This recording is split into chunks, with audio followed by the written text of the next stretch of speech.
Assalamualaikum warahmatullahi wabarakatuh. Nama saya Dewi Brianto, MPM saya 4420210003. Di sini saya akan mempresentasikan hasil pekerjaan UTS saya, yaitu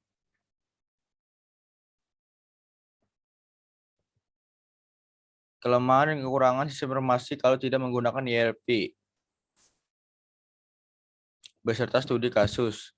ERP sendiri merupakan konsep untuk memuat perencanaan pengelolaan sumber daya perusahaan yang masing-masing meliputi dana, mesin, sumber daya, manusia atau SDM, waktu, material, kapasitas. ERP berfungsi menghubungkan atau mengintegrasi suatu proses produksi barang atau jasa dalam perusahaan, termasuk di dalam integrasi data yang bersangkutan proses operasional suatu bisnis. Tujuan dari ERP sendiri adalah mempermudah pekerjaan dan menjadikan lebih efisien dan efektif, baik bagi pihak internal maupun pihak eksternal perusahaan, serta dapat memberikan nilai tambah bagi semua pihak terkait dengan perusahaan. Jika ERP merupakan salah satu sistem yang dapat membantu suatu perusahaan terkait dalam pekerjaan, apa jadinya perusahaan tidak menggunakan ERP? Yang pertama, efektivitas kerja. Semakin besar skala bisnis dari perusahaan, maka berdampak bertambahnya data yang dimiliki oleh perusahaan terkait. Data-data dapat perlu diolah menghasilkan informasi baru yang digunakan sebagai bahan analisa dalam pengambilan keputusan. Yang kedua, akurasi data. Sistem informasi yang dilakukan manual sudah pasti menimbulkan kesalahan input dalam membaca data. Yang ketiga, pengeluaran dan biaya. Jika suatu perusahaan tidak menggunakan bantuan software ERP, perusahaan pasti akan membutuhkan biaya ekstra untuk staf yang bertugas menghandle suatu pekerjaan. Kondisi berbeda ketika perusahaan sudah menggunakan software ERP. Yang keempat, kolaborasi antar divisi. Bagi perusahaan yang tidak menggunakan software ERP, kolaborasi tetap akan berjalan baik, tapi membutuhkan usaha ekstra. Tetapi ketika ada suatu proyek divisi terkendala, maka bisa mengganggu proyek dari divisi lain. Yang kelima, kemudahan akses data. Kesulitan akses data dapat diatasi dengan menggunakan software ERP. Melalui software ini, akses data bisa dilakukan kapan saja dan di mana saja. Selanjutnya, fitur-fitur podcast, sales, finance, accounting. Fitur-fitur Odoo. Yang pertama, podcast. Pada menu podcast ini dapat 4 submenu, yaitu request, quotation, podcast, order, atau supplier. Yang pertama, request for quotation. Request for quotation yaitu dokumen berisi permintaan penawaran harga kepada supplier. Langkah-langkah membuat request for quotation sebagai berikut. Yang pertama, klik create. Yang kedua, setelah mengklik create akan muncul form yang diisi seperti supplier, order date, deliver to, product, description, quantity, unit price, text, subtotal. Terus yang ketiga, setelah form diisi, klik save untuk mengakhiri pengisian form tersebut. Yang kedua, podcast order. Podcast order atau PO adalah sistem yang berfungsi sebagai daftar pesanan atas pembelian. Yang akan dilakukan langkah-langkah membuat podcast order sama seperti request for quotation. Terus yang ketiga, supplier. Perusahaan yang secara berkelanjutan menjual barang kepada kita biasanya biasanya barang tersebut bukanlah untuk dijual lagi, tapi lebih kepada pendukung kegiatan usaha. Langkah-langkah membuat supplier sebagai berikut. Pertama, seperti tadi, klik create. Yang kedua, setelah mengklik create akan muncul form yang harus diisi seperti nama, company atau nama perusahaan, alamat, website, dan job position. Setelah yang ketiga, setelah form diisi, klik save kembali untuk mengakhiri pengisian form. B. Sales. Penjualan sales adalah aktivitas atau bisnis menjual produk atau jasa. Dalam proses penjualan atau penyedia barang, jasa memberikan kepemilikan suatu komoditas kepada pembeli untuk suatu harga tertentu. Selanjutnya, pada menu podcast terdapat 4 submenu, yaitu sales team, customer quotation, sales order. Terus sales team, langkah-langkah membuatkan sales team adalah klik create. Setelah mengklik create, selanjutnya isi sales team dan team leader. Yang ketiga, setelah itu klik save. Yang kedua, customer. Langkah membuat customer sebagai berikut. Klik create. Yang kedua, isi form. seperti nama, alamat, dan website. Terus yang ketiga, klik save kembali untuk mengakhiri pengisian form. Quotation. Quotation adalah suatu penawaran yang diberikan kepada pelanggan kita seadanya permintaan penawaran. Quotation biasanya berisi kode barang, jumlah barang atau jasa, seharga satuan, potongan harga, total harga, dan cara pembayaran.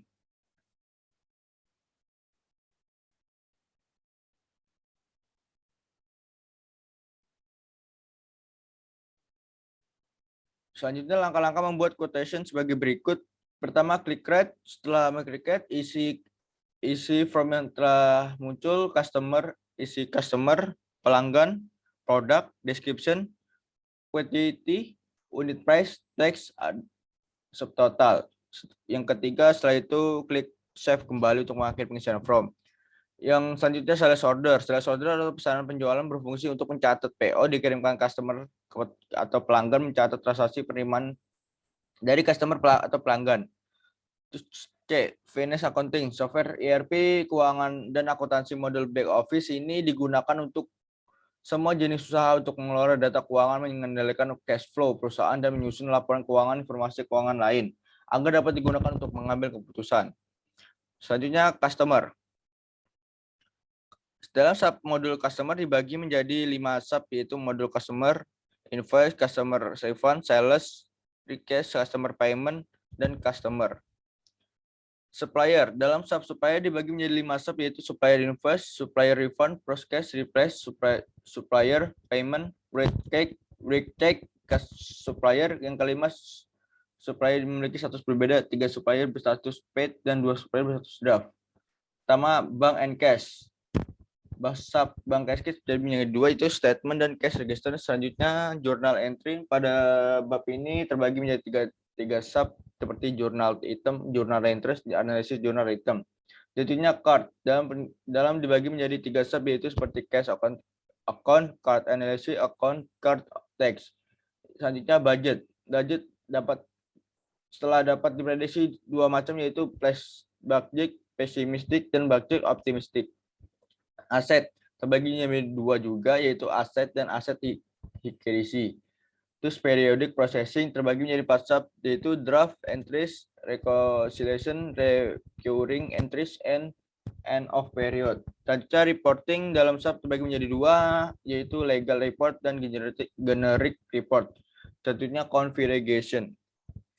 Perbandingan modul Odoo tugas saya dengan salah satu aplikasi komputer non-ERP atau Accure, Zahir, Myop, dan lain-lain beserta analisis fiturnya.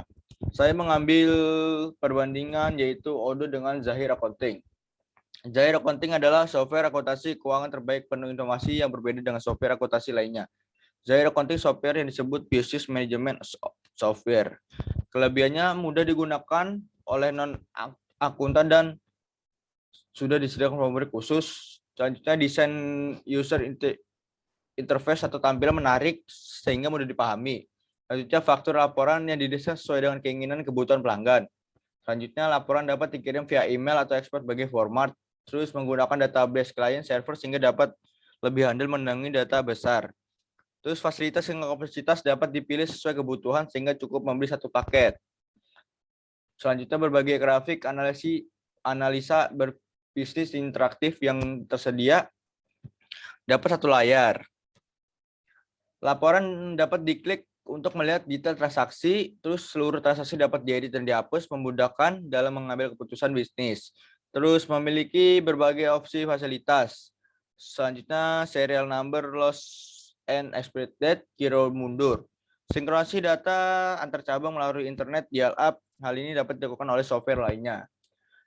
Selanjutnya predict input, menginput transaksi terulang secara otomatis. Terus kelemahannya Zahir Accounting adalah Zahir Accounting tidak dapat menghitung biaya per jam, per buruh, dan biaya lainnya. Zahir edisi Flag Money tidak tersedia fasilitas harga tetap, proyek, dan departemen. Zahir Accounting edisi pendidikan belum mendukung pengeditan unposting, transaksi penjualan, dan pembelian. Tidak memberikan rekomendasi tentang kebutuhan perangkat yang dibutuhkan secara kompatibel dengan Zahir POS. Zahir POS kurang cepat dan responsif, khususnya pada saat menginput transaksi, membuka faktur, menginput produk dan mencetak faktur. Nah, itulah hasil pekerjaan UTS saya. Jika ada kekurangan atau kesalahan, mohon dimaafkan. Wassalamualaikum warahmatullahi wabarakatuh.